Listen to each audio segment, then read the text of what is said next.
తెలంగాణలోని మొదలైన ఒక రాజవంశం దక్షిణ భారతదేశం మొత్తాన్ని పాలించింది.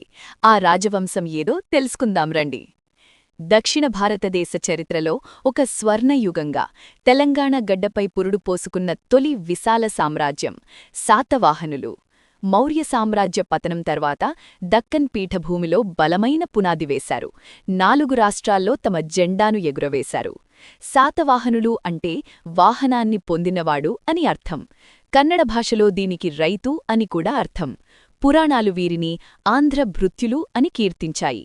ఈ వంశానికి మూలపురుషుడు శాతవాహనుడు కాగా సామ్రాజ్యాన్ని స్థాపించిన మొదటి రాజు శ్రీముఖుడు. వీరి ప్రయాణం తెలంగాణలోని కోటిలింగాల నుండి మొదటి రాజధానిగా ప్రారంభమైంది.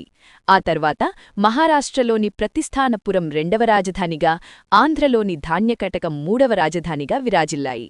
వీరి రాజలాంఛనం సూర్యుడు. అధికార మరియు శాసన భాష ప్రాకృతం. శాతవాహనుల కాలంలో స్త్రీలకు ఎంతో గౌరవముండేది. రాజులు తమ పేర్ల ముందు తల్లి పేరును చేర్చుకోవడం నాటి గొప్ప సంస్కృతి. శాతవాహన రాజులలో అత్యంత పరాక్రమశాలి గొప్ప రాజు గౌతమీపుత్ర శాతకర్ణి. వీరి కాలం నాటి వైభవాన్ని నాటి విదేశీ యాత్రికుడు మెగస్థనీస్ తన రచనల్లో ప్రస్తావించాడు. మహారాష్ట్రలోని నానాఘాట్ గుహలు, నాసిక్ శాసనం, నాగానిక, గౌతమీ బాలశ్రీ పేర్లు హైలైట్ అవుతాయి. మొదటి శాతకర్ణి భార్య నాగానిక వేయించిన నానాఘాట్ శాసనం, గౌతమీ బాలశ్రీ వేయించిన నాసిక్ ప్రశస్తి వీరి ఘనతను చాటుతున్నాయి.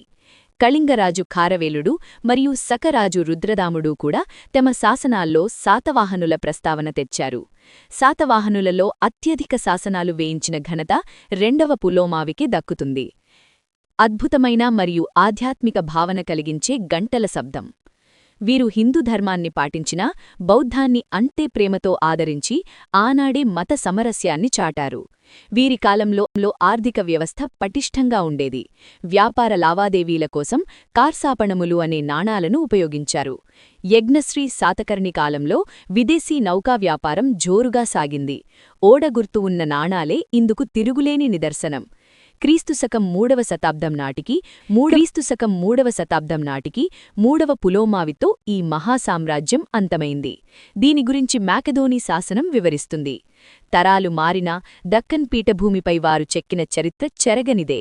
శాతవాహనులు తెలుగునేలగించదగ్గ తొలి మహాసామ్రాజ్యాధినేతలు.